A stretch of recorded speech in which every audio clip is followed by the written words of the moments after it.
Coming up on 8:41 this morning, and attention parents, do you know your child's school counselor? What about the resources that your counselors offer you and your student? Megan Western has some information as she continues her conversation about the upcoming Georgia School Counselors Conference headed to Macon.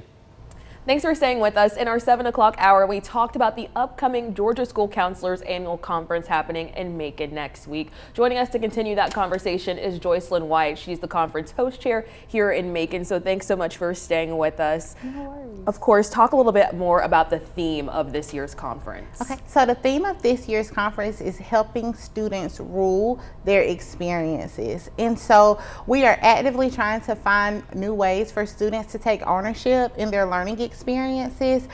We understand that every kid does not want to go to college, right? And so we have a lot of different initiatives for people to be college and career ready. But kids need soft skills. They need trainable skills. They need things that they can take with them into adulthood if they want to be an entrepreneur, if they want to go to trade school, if they want to go to the military. And so we're working to figure out more resources to get them engaged, to help with any type of deficits that they may have to get them to where they want to go. Yeah, well, I am almost 10 years removed from high school now. And back then my counselor was called my guidance counselor, but I've learned that that term no longer applies now. Talk a little bit about that. Yes, please, please, please, everybody. We are no longer considered guidance counselors. We are school counselors. The American School Counselor Association has all this promotion out that's saying X through guidance counselor. Back in the day, we had guidance counselors when I was in school, and guidance counselors, while they did some social emotional things, their major things were to make sure that you were coming to school, that your schedule was correct, your transcripts were fine if you wanted to go to college, and they were connecting you with outsourced resources for you to be employed. School counselors, we do all of that, but our main objectives are to lessen the academic achievement gaps. So we focus on attendance, we focus on behavior, and then we also focus on academics and grades. Within all of that, we also do social emotional things, and it's different at every level. So your elementary school counselors go into classes every single week. They spend at least 20 minutes a week with your babies, teaching them how to be friends, what's good touch, what's bad touch, how to be kind, how to let other people have a turn, just the skills that they need to be successful. Middle school level, we go over things like anxiety. We go over things like peer conflict resolution, right?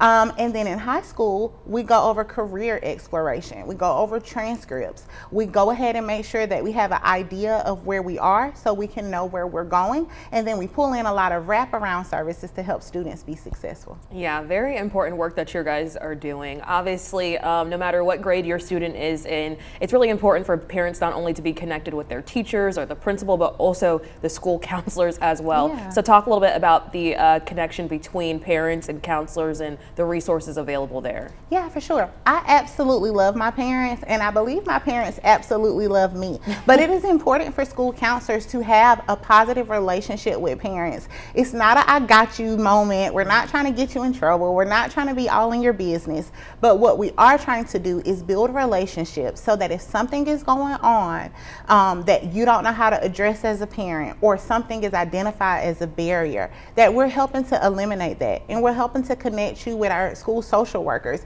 and other community resources so that kids will be okay and parents can have some stress off of their backs. It's hard being a parent in this age and time. Yeah, talk to us a little bit. Obviously, you kind of mentioned this in the 7 o'clock hour, but specifically in Bibb County, you guys have pathways that you work through with students and kind of connecting them to the future goals. Talk a little bit more about that and the work you're doing there. Absolutely, absolutely. So we're really big on career, not necessarily college, but college leads you to other different types of careers, right? And so at the elementary level, we do career exploration. So you'll see your dress up days, you'll see your guest speakers, you'll see firemen coming out to read books and things like that at the elementary level.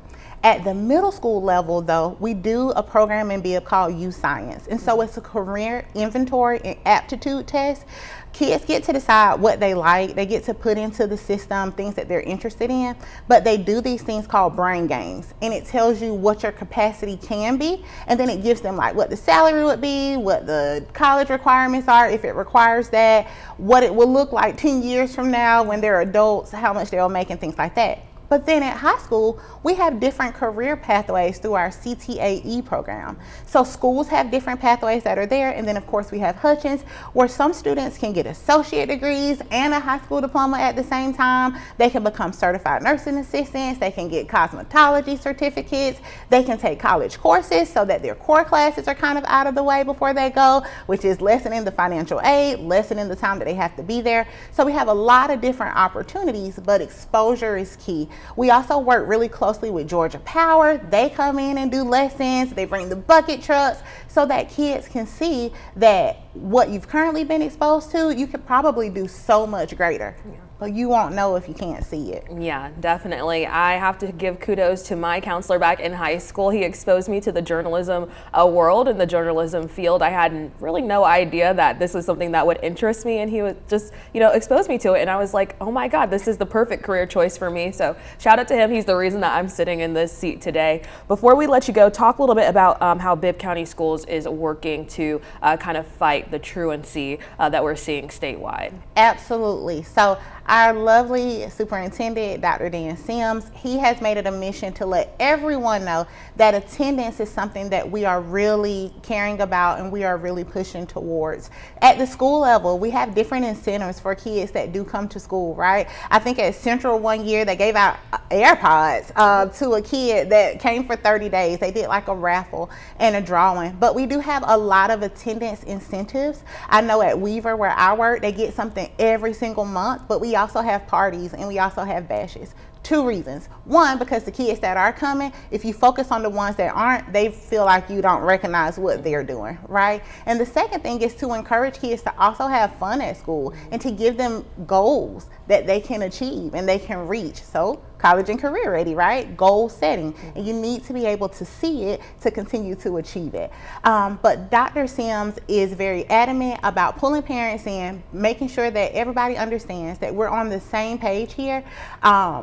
Trying to build that conversation and that relationship, like I said earlier, about if there's any barriers, what can we do? Are there any processes at the district level that are not aligning with what's going on in the community? But if you don't talk to us, we will not know. We just think they're at home eating Cheerios. Right. Well, thank you so much for all of that information. We're going to pop up some of it on the screen for you right now. The GSCA 2025 Annual Conference rolls into Macon next week. It is a 3-day event. It's happening from November 12th to the 14th. It's going on over at the Macon Marriott City Center here in Macon. For all the registration information, go ahead and check out that website on your screen, gaschoolcounselor.org.